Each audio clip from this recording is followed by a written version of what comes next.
MJS Talent Management, influencer platform of your choice.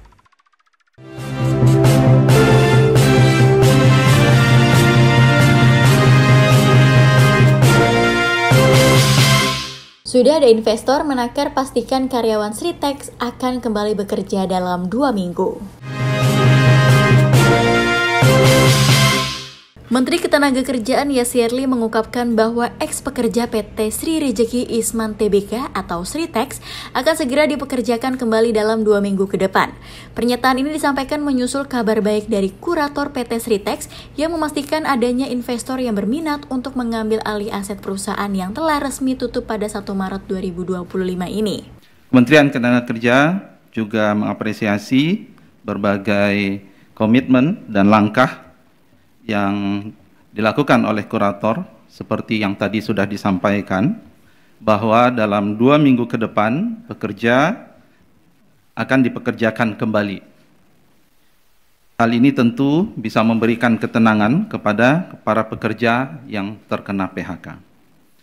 Kementerian Ketenagakerjaan saat ini tengah fokus untuk memastikan bahwa hak-hak pekerja yang terkena PHK oleh PT Sritex tetap terpenuhi, seperti hak atas kompensasi pemutusan hubungan kerja atau PHK, serta hak normatif lainnya. Selain itu, kementerian juga memastikan bahwa ex-pekerja mendapatkan manfaat dari jaminan sosial ketenagakerjaan, termasuk jaminan hari tua dan jaminan kehilangan pekerjaan.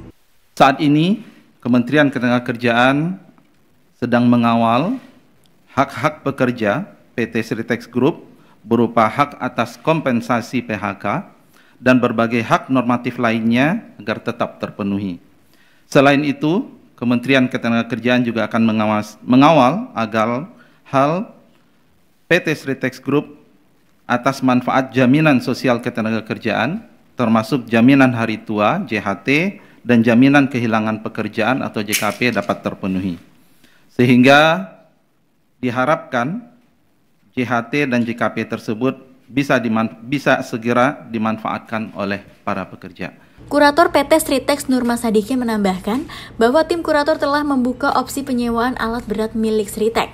Langkah ini bertujuan untuk meningkatkan nilai harta pilot serta menjaga aset perusahaan agar tidak mengalami penurunan nilai lebih lanjut. Menurut Nurma, kurator telah berkomunikasi dengan beberapa investor dan sudah ada yang menunjukkan minat untuk menyewa aset-aset PT Sritex.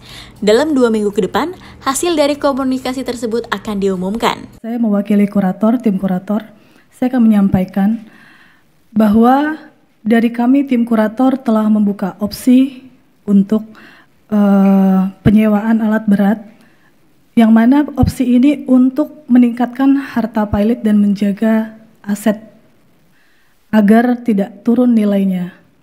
Yang mana kami juga sudah berkomunikasi dan sudah ada juga yang investor yang menghubungi kurator dan kita sudah dalam proses komunikasi yang mana dalam 2 minggu ini kurator akan memutuskan siapa investor yang akan menyewa terhadap aset Sritex, yang mana ini akan menyerap tenaga kerja, yang mana juga ini bisa karyawan yang telah terkena PHK dapat di-hire kembali kemudian oleh penyewa yang baru.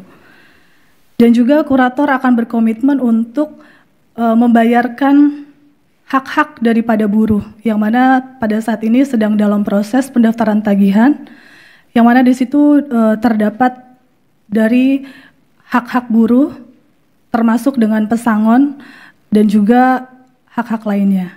Lebih lanjut, Nurma menyatakan bahwa opsi penyewaan alat berat ini juga berpotensi untuk menyerap tenaga kerja, termasuk diantaranya memberikan peluang bagi ex-pekerja Sritex untuk kembali bekerja di bawah pengelolaan penyewa baru.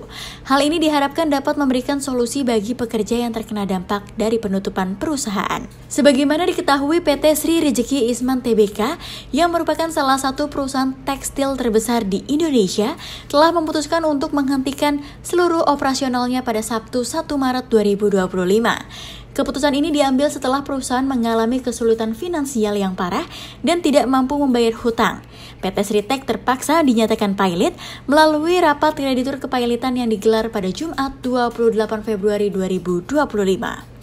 Akibat penutupan perusahaan yang sudah berdiri sejak 1966 ini, lebih dari 10.000 orang pekerja di 4 anak perusahaan PT Sritex terpaksa mengalami pemutusan hubungan kerja. Pekerja yang terdampak berasal dari PT Sritex Sukoharjo, PT Bitratek Semarang, PT Sinar Panja Jaya Semarang, dan PT Primayuda Boyolali. Proses PHK berlangsung sejak Januari hingga Februari 2025. Tim Eljon Media melaporkan.